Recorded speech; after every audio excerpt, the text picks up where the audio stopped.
Várias culturas ao redor do mundo acreditam que os animais possam ver entidades sobrenaturais e espíritos. Os egípcios veneravam os gatos e pregavam que estes eram mensageiros entre os mundos. São inúmeras as histórias em que cavalos pressentem algo ruim e ficam agitados.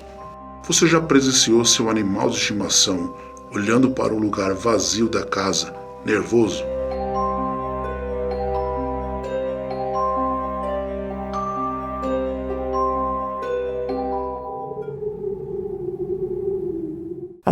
Logo na primeira pergunta, a pergunta 23 do Livro dos Espíritos, Kardec pergunta aos espíritos assim: o que é espírito? O princípio inteligente do universo. E nós sabemos que a alma é o espírito encarnado. E naquela série de perguntas do capítulo Os Três Reinos, os animais e o homem, Kardec, se não me engano, na pergunta 600, ele pergunta aos espíritos se os animais têm alma, né? E os espíritos respondem sim, e que sobrevive ao corpo.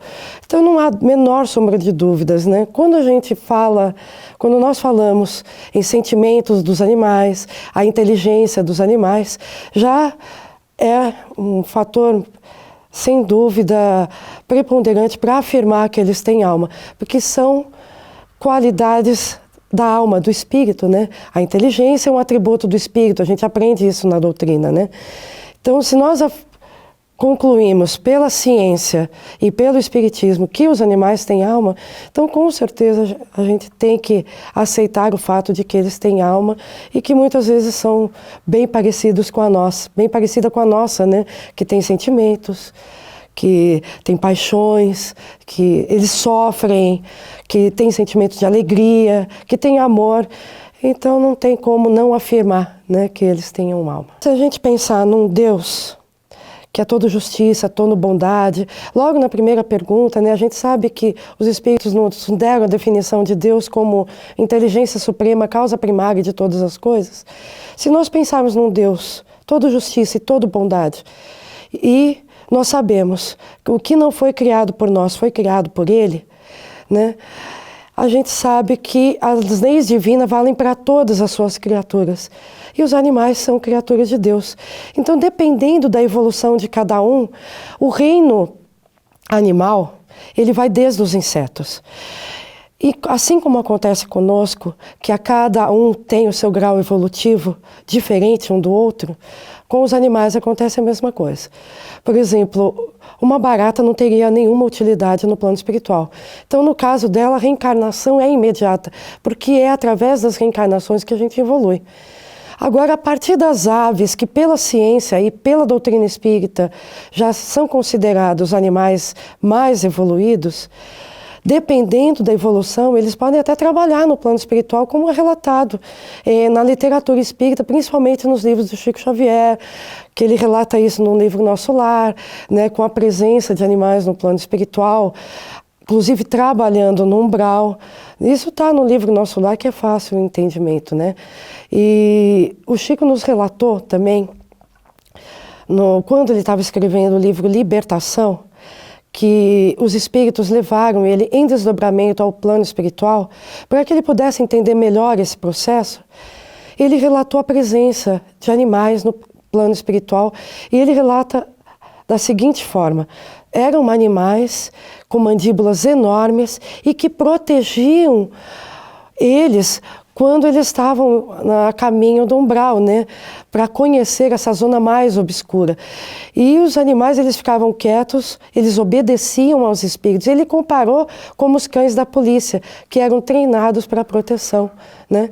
E no plano espiritual existiam essas mesmas espécies de cães treinados pelos espíritos que protegiam eles daquela zona umbralina. É muito interessante, né? Na literatura espírita tem vários casos, né? Olá, sejam bem-vindos ao programa de hoje, Mistérios, discutindo sobre a espiritualidade dos animais. Muita gente já ouviu falar em animais vendo espíritos, antecipando pensamentos de seus donos ou até mesmo sentindo coisas a quilômetros de distância. Seriam os animais médiuns ou teriam apenas os instintos muito aguçados? Quem nos responde isso é Márcia Cobeiro, parapsicóloga e diretora do Instituto Padre Quevedo de Parapsicologia, e Norberto Gavioli, tecnólogo e pesquisador espírita. Então, Norberto, os animais têm mesmo essa capacidade de ver espíritos? Sim. Como tudo na natureza, depende do sensor. Então, os animais têm sensores diferenciados dos nossos sensores, dos nossos detetores. Então, como tudo pode nesse universo de Deus, eles têm essa capacidade. Não que eles sejam médiums, existe uma diferenciação muito grande a respeito. Médium é o intermediário entre o espírito e o encarnado. Os animais têm uma percepção, podemos chamar uma percepção extrasensorial, além dos órgãos do tato, olfato, visão e audição, que percebem essas ondas, porque nós estamos vivendo num mar de ondas. Como tudo vibra, eles leem essas vibrações e têm as reações específicas. Márcia, você divide da mesma opinião? Evidentemente que não, tudo ao contrário. Os animais têm realmente captação sensorial. Extrasensorial, jamais. Eles têm captação sensorial. O que é isso? Material. Eles têm captação através dos seus sentidos. Então, se eu, que desde o nosso primeiro programa eu tenho dito que o ser humano é uma unidade, corpo, alma, espírito, matéria, quando eu penso, quando eu sinto, é a unidade, corpo e alma que sente. Qualquer pensamento que eu tenha, irradia reflexos físicos por todo o meu organismo. Então, o animal ele é capaz de captar os reflexos físicos. Então, ele capta só sensorialmente. Isso, se você falou que nós somos uma unidade, corpo e alma, então, pela sua afirmação, admite-se que a minhoca tem alma? Não, porque o ser humano é uma unidade psicossomática. E os animais não? O animal não tem alma espiritual. Os animais têm um princípio vital, evidentemente que na natureza tem os animais, os seres inorgânicos, vamos dizer assim, como uma pedra. Depois, entre os orgânicos, passando por toda uma variação, começa pela constituição mais simples e vai até chegar no ser humano, que é orgânico e que é o mais complexo de todos. O cérebro humano arquiva mais dados do que o melhor computador do mundo. Então, daquele unicelular até o ser humano, nós vamos passar pelo instinto, pela inteligência, mas a característica da espiritualidade, que é vontade e liberdade, é só o ser humano que tem. Então, alma espiritual é exclusiva do ser humano. O animal tem princípio vital, o que é outra coisa. Norberto, e de acordo com o Espiritismo, os animais teriam alma? Não seria a alma, porque a definição de alma é o espírito encarnado. Mas a regência inteligente dos animais seria uma proto-alma, um proto-espírito, né? Ele está num processo evolutivo para que todas as suas faculdades se desenvolvam e ele receba o diploma de espírito. Longe de que um pé de alface, na próxima encarnação dele, ele vai virar uma minhoca, essa minhoca na próxima encarnação vai virar um leão, e o leão da próxima encarnação já vai virar um ser humano. Não é. Eu não entendo desse jeito, e as informações contidas na literatura espírita estão muito longe disso. O processo da evolução se dá por grupos de princípios espirituais que atuam naquele ente. Então, pedra é pedra, mineral é mineral, vegetal é vegetal, animal é animal e hominal é hominal. Só que todos têm uma regência e inteligência. Essa regência e inteligência é feita pelos princípios espirituais, inclusive dentro dos próprios minerais. Norberto, o Espiritismo diz que nós vamos evoluindo, né? E que os homens e mulheres são mais evoluídos do que os outros animais espiritualmente.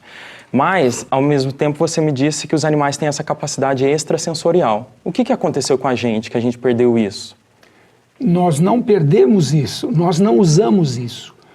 Os animais, eles se relacionam pela leitura de ondas. Então, um exemplo clássico, os feromônios. Quando uma fêmea solta o seu feromônio, o macho vai atrás. Isso é uma reação instintiva em todo o reino animal, inclusive o nosso, hominal.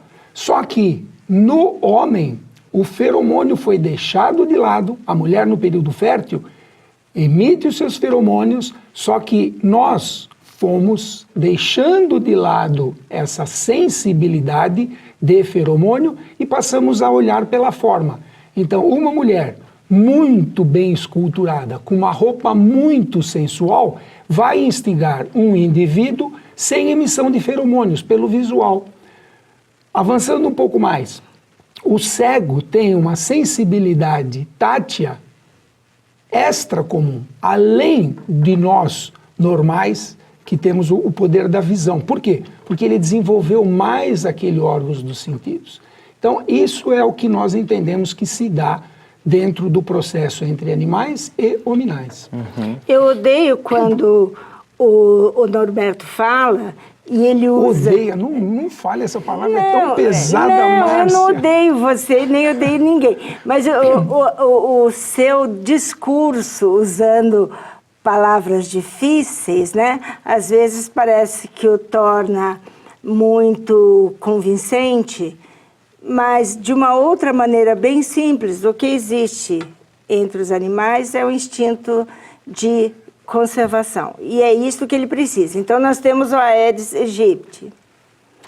Aquele mosquitinho não é inteligente, ele tem instinto de sobrevivência, ele precisa sobreviver. Então ele vai ter que aprender pelos instintos, pela repetição, que ele precisa pôr o ovo dele em determinado lugar, porque senão o ovo não vai... Sim, não eclode. Não vai criar outro mosquito.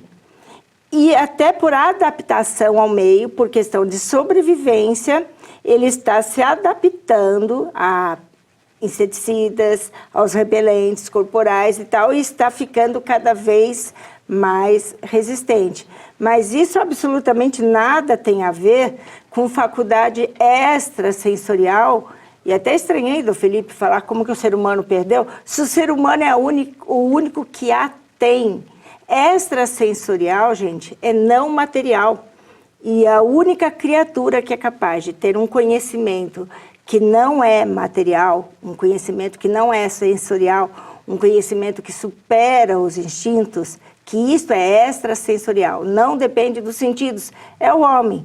Aí eu concordo com você quando fala que a alma é o espírito encarnado, não que eu vou concordar com a reencarnação, Sim. mas o ser humano é o único que tem uma faculdade espiritual de conhecimento. E essa faculdade espiritual de conhecimento é chamada na ciência de faculdade extrasensorial. Tanto que em inglês a sigla é ESP, Extrasensory Perception. É exclusiva do ser humano, os animais não têm. Eles têm só o princípio vital. Isso. Mas... Agora, se você verificar as pesquisas que estão sendo feitas com animais, você verificará que ele tem uma leitura que a ciência ainda não determina. Eu vou voltar um pouquinho a quem dos animais. Vamos falar de plantas. Convido a todos vocês a lerem o livro A Vida Secreta das Plantas. Vocês vão ler lá experiências feitas com plantas em que elas se comunicam com os donos das plantas. É super interessante isso. Então, fica aí um convite. Planta tem alma? Não tem alma como nós consideramos. A alma é o espírito encarnado. Mas a planta tem princípios espirituais que se comunicam planta com planta e planta com gente. Márcia, você não acredita que os animais tenham alma. Então, para onde eles vão depois que desencarnam? Mas eu peço para você responder daqui a pouco, depois do nosso intervalo.